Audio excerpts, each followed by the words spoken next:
But you also need the peace. You need the peace. So that's why our second element, our second strategic mission in our movement is the issue of strategic security. How can Africa ensure its strategic security? We are here. Some people have gone to the moon. Have you heard of people who have gone to the moon? There are 4 people in the world who have gone to the moon. The Americans have gone there. The Russians, the Chinese, and the Indians recently. For us, we are here.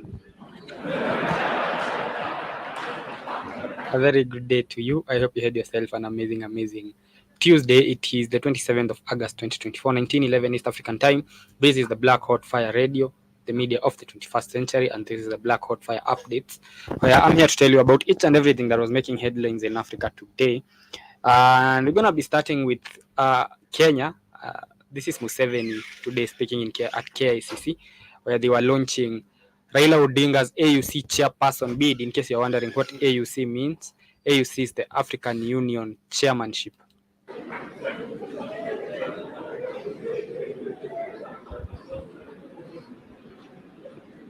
Those people are on the moon.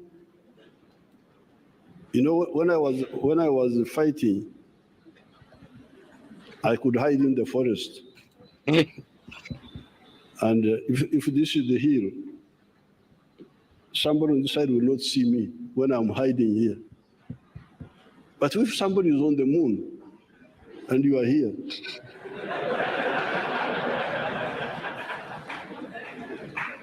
he's looking at you, and you don't even know that he's looking at you.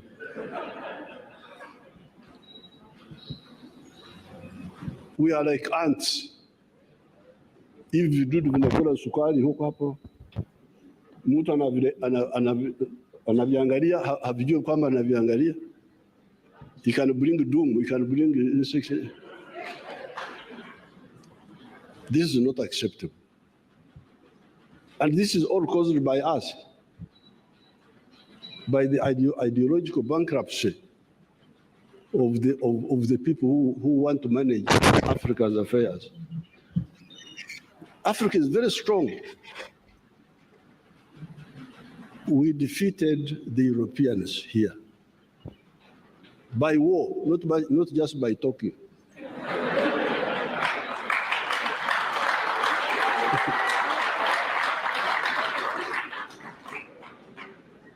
The Mau Mau in Kenya here, the Algerians,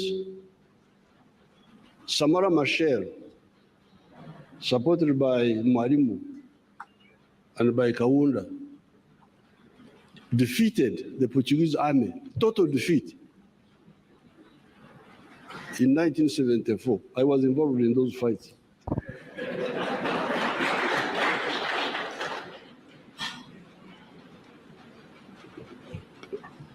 America Cabral in Guinea-Bissau,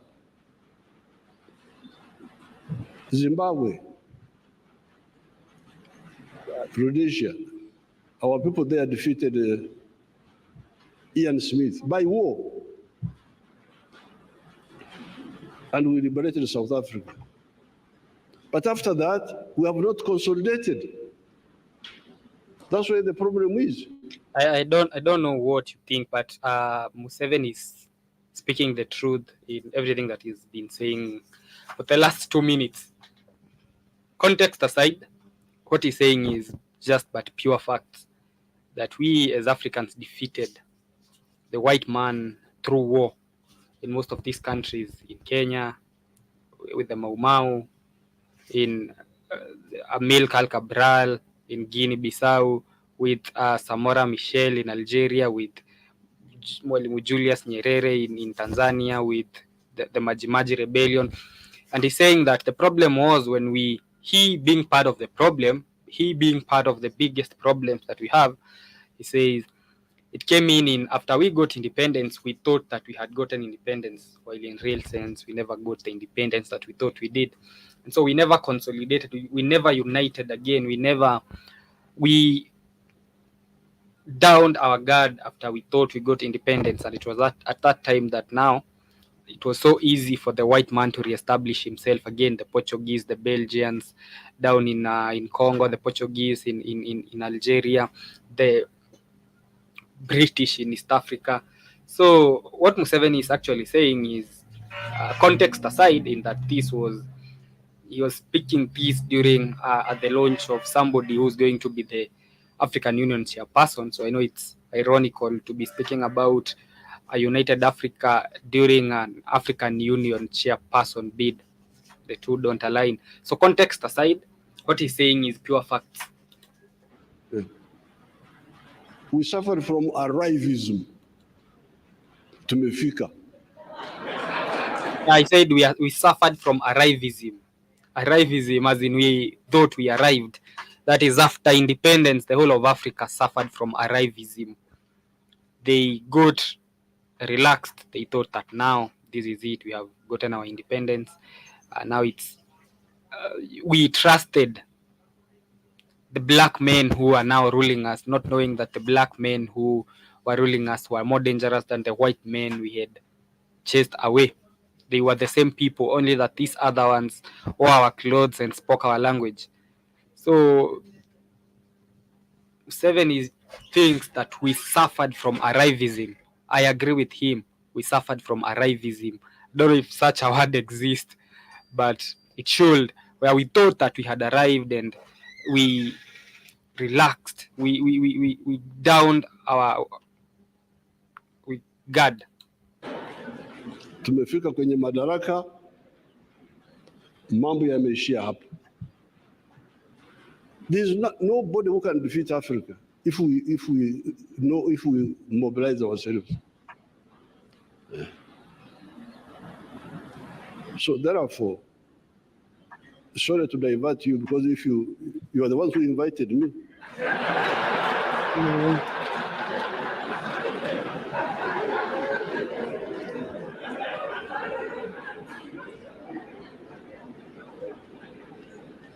If you don't want to hear the story of my stories, don't invite me. So therefore, the support for Raila, historically speaking, has been on the side of patriotism within Kenya here. Because you remember our things here. Mambo yetu hapa. Kulikuwa majimboism versus KANU that time. And Raila's father, Mzee Odinga, stood very firmly with Mzee Kenyatta on the issue of unitary government, the unit of Kenya. Because that majimboism had some element of sectarianism that time. You know that those majimbo issues, what you call history, I call current affairs, because I was there.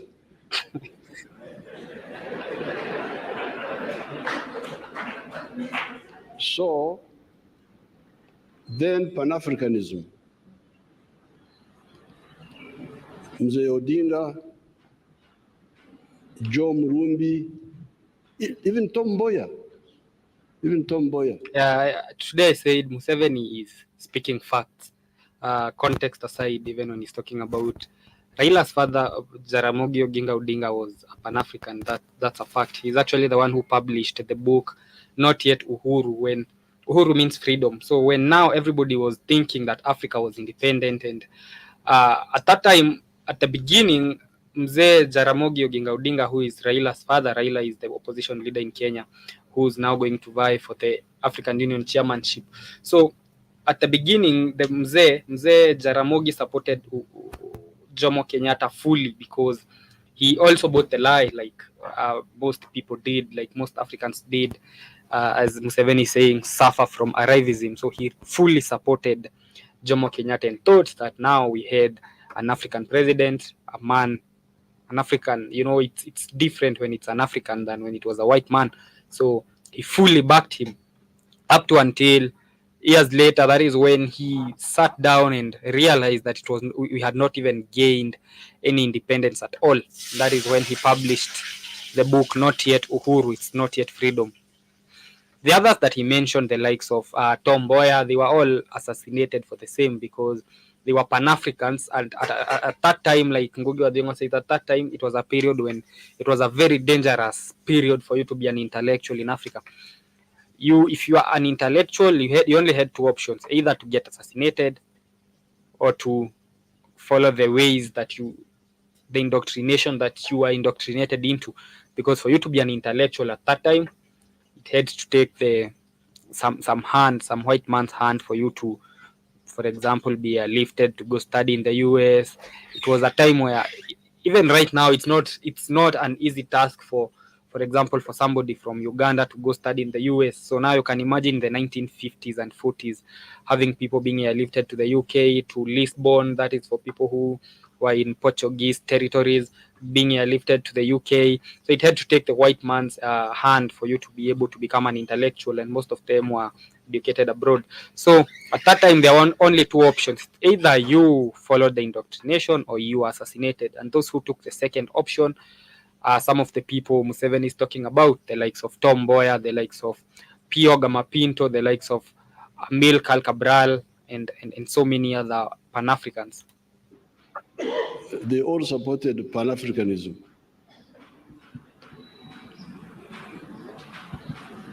There is somebody who did not support it, whom I will not mention. One person. Because I don't interfere in the internal affairs of. So therefore, I'm very glad that you have united His Excellency Ruto and His Excellency Gachagua and all the other leaders, and you have supported our comrade Pan-Africanists.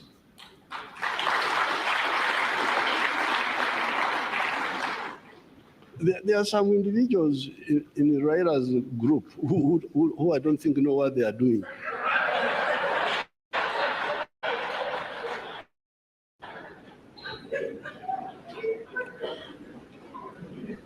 I am a consumer of intelligence services. So I already see intelligence service reports. There's a character called Babu. I receive Babu, dealing with anti-Ugandan group, anti-NRM groups in Ugandans. So I had never chosen him, but now I am choosing Babu. But those are individuals, they are not. So Museveni was accusing Babu Owino, who's a member of parliament in Kenya, for being behind the NRM movement. Is it the NRM? The opposition party in Uganda's operations. He said that Babu was the one. Babu Owino is a very staunch member of parliament in Kenya. Anyway, this was in regards to it was the launch of Raila Odinga's AUC chairperson bid. The African Union chairmanship is coming up in a bit, and several candidates have fronted themselves, have been fronted for the same. With the AUC, you are elected by it's the head of states who elect who the AUC chairperson is going to be. So it's something that Raila is aiming at, with him having support from several countries, including Rwanda, including Uganda, and some other African countries. I think Nigeria is also supporting Raila. His biggest rival is the Djibouti foreign affairs minister. His name is Mahmoud Ali Yusuf. He has also been fronted as a contester, and he will be battling with now Raila Odinga and Somalia's foreign minister. His name is Fozia Adam. The problem is, this post was only to be contested by countries in East Africa. That is, it's a gentleman's agreement that once this in the AUC they have that gentleman's agreement that is not really on paper, that if the AUC chairperson is from the North Africa this time, the next time he's supposed to come from West Africa, then the next time he's supposed to come from East Africa, then the next time he's supposed to come from South Africa, then Central Africa.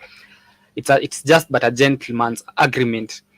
However, so people thought that East Africa was the only one that was going to front candidates for the same, until now Djibouti came in. And that means with Djibouti coming in, that means East Africa will not be able to front one candidate in unity like it was intending to do. It was intending to front just one candidate in unity. And if they did that, then there was a bit of a possibility of whoever they fronted winning, because as I said, it looks like there is a gentleman's agreement that this time the AUC chairperson has to be picked because they are picked from that region. The next time we are going to pick from that region. So this time it was supposed to come from East Africa, and it was supposed to be that was what Raila was counting on until Djibouti entered the race, meaning that now East Africa will not be able to front one candidate. So Djibouti, Kenya, and Somalia belong to the IGAD. IGAD is the Intergovernmental Authority on Development. It's a bloc that also has Uganda, Ethiopia, Southern Sudan, Sudan, and Eritrea. Somali is also in the race. Sudan is suspended from taking part in the AU activities for now and is ineligible to vote following an October 2021 coup. So I'm just explaining on how the voting is going to happen with the IGAD countries. The IGAD being the Intergovernmental Authority on Development, which has Djibouti, Kenya, Somalia, Uganda, Ethiopia, Southern Sudan, and I think Eritrea. So Sudan was banned from voting because of the 2021 coup. Kenya and Somalia also belong to the EAC, that is apart from being in IGAD, they belong to the East African Community, which also has Tanzania, Rwanda, Burundi, DR Congo, and South Sudan. So what that means is Kenya, the EAC was to originally front one candidate to raise their chances. But now because of the rotation of posts, the gentleman's agreement that I talked about, where the leader comes, if the chairperson comes from this region, then the next time he's going to come from this region. Now each country they're not agreeing on who to front, and it ends up being now they all want to front somebody. It actually happened a few years ago when Kenya's Amina Mohamed, there was a Kenyan cabinet secretary, Amina Mohamed, and she lost to Chadian diplomat Mahamat Faki, who's now the AUC chairperson. And she claimed that what happened was, why she lost was because there was betrayal that emerged from Nairobi. And Djibouti later issued a statement saying that it was giving its vote to another candidate. So it might be a repeat of the same. Raila is not the first Kenyan to vie for the AUC. As I said, Amina Mohamed vied for that, and she looked like she had chances until they, instead of picking her, I'm using the word pick deliberately. Instead of picking her, they picked Chadian diplomat Mahamat Faki. So now the three candidates from each of these countries will have a chance to hunt for votes from other blocks that are not eligible to front their chair. To front the chair, that is the Southern Bloc, South Africa, Central Africa, West Africa, North Africa. They now go there hunting for positions, hunting for votes, for endorsements from those heads of state. So now, Yusufu is the Djiboutian that was fronted, and he has served as the foreign minister since the 90s. So the advantage that he has is that he is getting the support of all French-speaking countries, and there are 29 of them. So Yusufu has 29 countries supporting him. That means now the highest number that Raila can pull, if nothing changes, is 18, which is very unlikely, because now eliminate Somalia, of course, and not every other country is going to vote for him, because apparently the French-speaking countries look like they're going to back Yusuf. Not that the voting matters, but at the end of the day, they're going to pick whoever they're going to pick. But it looks like it's going to be, Raila thought it was going to be an easy journey for him, considering that it was assured that the AUC chairperson was to come from East Africa, and it looked like he had nobody challenging him until Djibouti came into the picture. President Ruto has been on the forefront of campaigning for Raila, and he campaigned for him. He has been campaigning for him all over. Even on his latest trip to Ghana, he was there trying to convince Ghanaian President Nana Akufo-Addo to, of course, support Raila. And I think Nana agreed. So it looks like Raila is going to get a vote from Ghana. So we are going to see what is going to happen with the AUC chairperson. Not that it really benefits Africa in any way, considering it's the African Union, which I can't point at something that it has done for the benefit of Africa in the last, since it was formed as the AOU, the OAU, the Organization of African Union in Addis Ababa, where its headquarters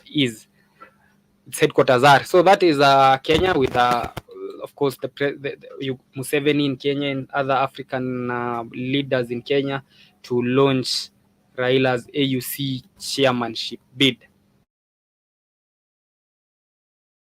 Going to close its embassies in Mali and Burkina Faso. Yep. So Denmark said that it will close its embassies in Mali and Burkina Faso as part of its new strategy for cooperation with Africa. The foreign minister said on Monday that military coups in both countries had limited the scope of action in the Sahel region. They are saying, because you had a coup, we have to revisit, and we need a new strategy for cooperation with Africa. And as long as you're trying to liberate yourself, then we cannot associate with you. You are limiting our scope of action in your region. So for that, Denmark is going to close down its embassies in Mali and Burkina Faso. It instead plans to open new missions in Senegal, Tunisia, and Rwanda to increase its diplomatic workforce in its embassies. It is also going to increase workforce in Egypt, Kenya, South Africa, Nigeria, and Ghana. So those are countries that cooperate and are doing what they're supposed to be doing, and make it easier for Denmark to operationalize their scope of action in those regions. And as they are revising their cooperation strategy, they are rewarding Senegal, Tunisia, Rwanda, Egypt, Kenya, South Africa, Nigeria, and Ghana, and closing down any operation in Mali and Burkina Faso. So they say that they'll appoint a special representative to the Sahel, the Great Lakes and the Sahel, who is going to find a solution for that. So it looks like now Burkina Faso and Mali have severed every other relation with the West. Looks like those two African, and that is how you know an African country is doing what it is supposed to be doing when the whole world is against them. You look at now, that was Denmark closing. The other day it was Ukraine claiming a responsibility for the attacks in Mali. I don't know what.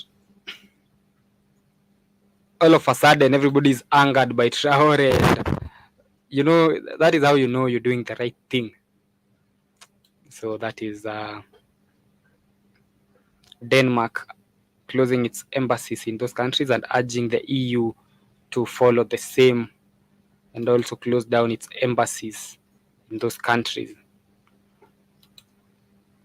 As we come to the end, I was seeing a news piece of how hundreds of migrants had to swim into Spain from Morocco.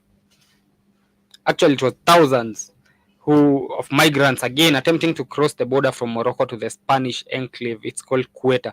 Remember, the Spanish enclave is where we had perhaps one of the worst migration massacre to ever happen. That was the Melilla massacre, where hundreds of people were killed by Spanish and Moroccan forces as they tried to cross over to Spain. So yesterday and today, thousands of migrants attempted a similar crossing over, and this time they were crossing over to the Spanish enclave of Ceuta. Hundreds of them tried to swim their way around controls, and many made it there. They're saying over the last few days, an average of 700 people attempt to breach the border daily, with a peak of 1,500 attempts on Sunday. That is how desperate people are to leave Africa and to go into that part of the world, the West, to Spain, despite knowing what happened in the Melilla massacre, and of course all the boats that capsize every now and then, including the one that killed. It was yesterday that they rescued 200 migrants who were about to die. They were rescued by Doctors Without Borders. So this was another 700 people per day attempting to swim around the control. So that is how bad the situation is, especially in that part of Africa. And Moroccan authorities are the ones who've been doing the dirty work of arresting and pulling them out of the water and sending back. And they're saying that they send back about 200 people a day out of their 1,500 attempts a day. So that means about 1,000 managed to cross over Spain. That is if what the Moroccan and Spanish media is reporting is anything to go by. They're saying that there has been about 31,000 irregular arrivals to Spain this year, especially from the enclave. So that is how bad the situation is. I saw a video of them swimming, so I can't even say that the numbers might be exaggerated, but it's true. They have been trying to swim across. Huge numbers of African migrants have been trying to swim around the control posts to Spain. We've talked about this so many times, about how instead of us running away from our place, from our home, because Africa is our home, we should be focusing on rebuilding it and making it better for not just for us but for our children. Because with 1,500 people attempting to swim into Spain every day, how about we see 1,500 people attempting to change the governments that they have that are non-functional, that are the ones responsible for them even risking their lives to swim across. So as we come to the end of the show, this has been the Black Hot Fire updates with me. Job is coming up in the next few minutes, so make sure you join her. Enjoy the rest of your day, family. Enjoy the rest of your day, General Mosquito. Much love.